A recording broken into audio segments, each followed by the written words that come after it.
Il y a une histoire dans l'Ancien Testament qui, pour être honnête avec vous, est l'une des plus troublantes de toute la Bible. Cette histoire, située dans les chapitres 19 à 21 du livre des Juges, est souvent ignorée ou méconnue par de nombreuses personnes. Bien que le chapitre 19 puisse sembler familier, les chapitres suivants révèlent un récit perturbant, riche en leçons profondes. Avant de commencer, je tiens à préciser que cette vidéo ne convient pas à tous les publics. Le contenu peut être choquant et, pour certains, il pourrait même raviver des souvenirs ou des traumatismes passés. Merci de procéder avec prudence. L'histoire débute dans Juges 19:1, à une époque où Israël n'avait pas de roi et où chacun faisait ce qui lui semblait bon. Un Lévite vivant dans les montagnes reculées d'Éphraïm prend une femme de Bethléem en Juda pour en faire sa concubine. Cet homme du nord d'Israël ramène cette femme chez lui, ce qui, à l'époque, pouvait signifier qu'elle était une épouse, secondaire ou une compagne. Cependant, la relation rencontre rapidement des problèmes. La femme est infidèle et retourne chez son père à Bethléem, où elle reste plusieurs mois. Ressentant un vide, le Lévite décide finalement de partir.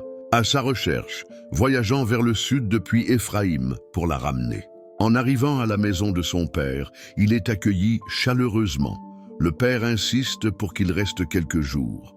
Malgré les tentatives répétées du Lévite de repartir avec sa concubine, le père le persuade chaque fois de rester une nuit de plus. Ce modèle d'hospitalité se répète plusieurs jours jusqu'à ce que le Lévite décide enfin qu'il doit partir, insistant gentiment sur le fait qu'il ne peut plus attendre. C'est ici que commence la partie tragique de l'histoire. Le Lévite, son serviteur et sa concubine entreprennent le voyage de retour vers Éphraïm. Alors que le jour décline, ils approchent de Jébus, aujourd'hui Jérusalem. Le serviteur suggère de s'arrêter là pour passer la nuit, mais le Lévite refuse, disant qu'il ne devrait pas rester dans une ville qui ne fait pas partie d'Israël. Il décide plutôt de continuer jusqu'à Gibéa, dans la tribu de Benjamin, espérant trouver refuge dans une ville israélite. À leur arrivée à Gibéa, ils découvrent qu'ils ne sont pas les bienvenus. Personne ne leur offre un refuge, ce qui contraste fortement avec l'hospitalité habituelle de la culture israélite. Finalement, un vieil homme les aperçoit et, voyant leur détresse, les invite chez lui, leur disant qu'ils peuvent se reposer en sécurité sous son toit. Reconnaissant, le Lévite assure à son hôte qu'ils ont tout ce dont ils ont besoin, demandant uniquement un endroit pour dormir. Au cours de la nuit, un événement bouleversant se produit.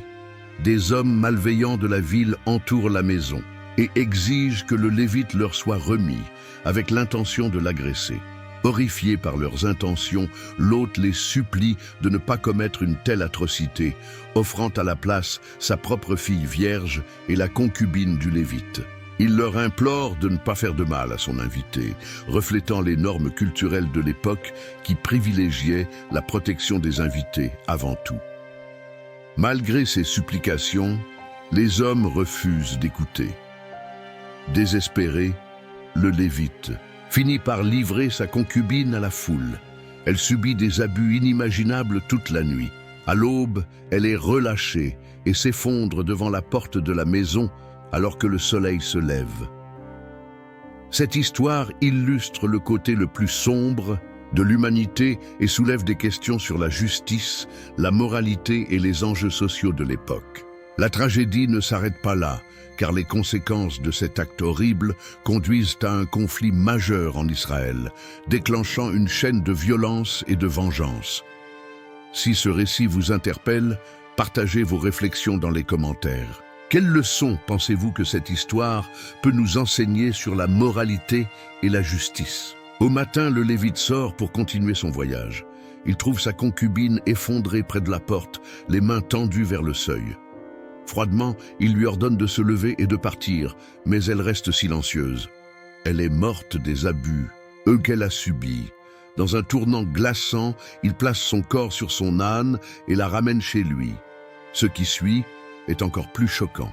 Une fois rentré, Il prend un couteau, découpe le corps de sa concubine en 12 morceaux et envoie chaque morceau à une des 12 tribus d'Israël, accompagné d'une lettre décrivant les atrocités commises, spécifiquement par la tribu de Benjamin. Ce geste macabre choque profondément tout Israël. Une telle horreur n'avait jamais été vue depuis que le peuple avait quitté l'Égypte. La nation est horrifiée et contrainte de confronter les horreurs au sein de sa propre communauté. Cependant, l'histoire ne s'arrête pas là. Les chapitres 20 et 21 du livre des Juges nous entraînent dans une exploration morale encore plus sombre. La première leçon que nous tirons de ce récit concerne l'impact dévastateur de l'absence de responsabilité. Juges 19:1 nous dit « En ces jours-là, il n'y avait point de roi en Israël. Là, sans autorité pour guider ou responsabiliser, les gens s'égarent souvent, prenant des décisions éthiques douteuses sans aucun contrôle. » La deuxième leçon tourne autour de la valeur sacrée de la dignité humaine. Dans cette histoire, nous voyons un homme offrir sa fille et la concubine pour protéger un invité masculin, révélant un mépris troublant pour la valeur de ces femmes. Ce récit met en lumière une mentalité déshumanisante qui réduit ces femmes à des objets. Aujourd'hui, il est essentiel de reconnaître la valeur inhérente à chaque individu et de résister à toute forme d'objectification ou de déshumanisation. Imaginez si, dans des moments de tentation, nous voyons chaque personne comme un être fait à l'image de Dieu, ou même comme quelqu'un de proche de nous. Cela pourrait transformer nos perspectives et encourager le respect mutuel. Enfin, cette histoire nous rappelle jusqu'où nous pouvons tomber lorsque nous nous éloignons de Dieu. La décadence morale, décrite dans le livre des Juges, est la conséquence d'un peuple qui s'est progressivement détourné de la guidance divine. Chapitre après chapitre, Israël glisse vers le chaos, commettant des actes de violence inimaginables. De la même manière, nous sommes aussi vulnérables à prendre de mauvaises décisions lorsque nous nous coupons de notre base spirituelle. Des actions autrefois impensables deviennent plus acceptables à mesure que nous nous éloignons de Dieu. Ce récit est une mise en garde poignante. Rester proche de Dieu est essentiel pour maintenir une boussole morale.